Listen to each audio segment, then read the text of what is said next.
Okay, people, I'm going to show you the difference between somebody who lives the law of assumption lifestyle and somebody who doesn't. And you'll see the difference in the stress level. It's incredible. First example, you're moving to a new city or you just want a new job. What you're going to do if you're not part of the law of assumption, you're going to send off 1,000,000 resumes in hopes of getting just one call. But if you're part of the law of assumption, you understand that all you need to do is write down exactly what you desire in this new job. I want to make this much, this is what I'm wearing, these are my hours, etc., etc. Now, and you put that away, and you know that somehow the universe, God, divine intelligence, whatever that is for you, something's going to happen to you. Somebody's going to say something to you that you're going to be able to attract this job. For me, it was my neighbor. She knocked on my door, and she's like, "Oh, Christine, my dentist is looking for a dental hygienist." I never sent one resume. I went in, I got the job, just like that. And it was exactly what I had written on my list. Number 2, you have March the 3rd off. And for some reason, you need to get in to see a doctor or a dentist. And of course you call and they're booked up.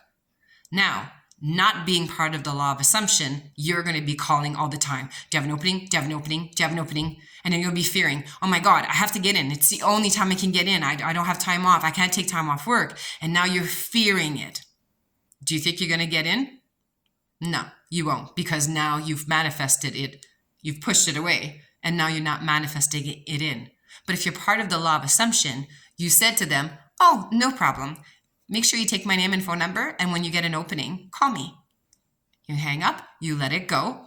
A day or two later, they call you and they say, oh, we have an opening. Even though they might say to you, oh, we never get cancellations. But in my world, you do, because I create what I desire. And then you get your appointment.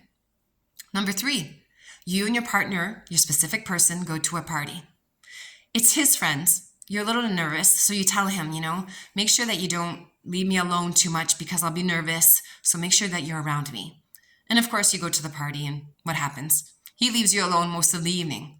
So you're fuming inside because you're going, oh my God, I told you about, I didn't feel comfortable, it was awful. And of course, when you get into the vehicle, you have it out, and it's just magical, isn't it? That fighting of, you did this, and I told you to do this for me, and you weren't there, and I felt I was all alone, I was uncomfortable, I didn't know anybody. But if you're part of the law of assumption, you understand that you created this version of your SP.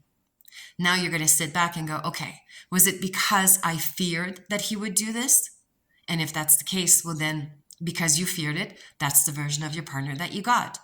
Or that ultimately goes back to your self-concept. If you don't feel chosen or prioritized by your partner is going to give you experiences, or the version of the partner that you're going to experience is going to make you feel exactly that way.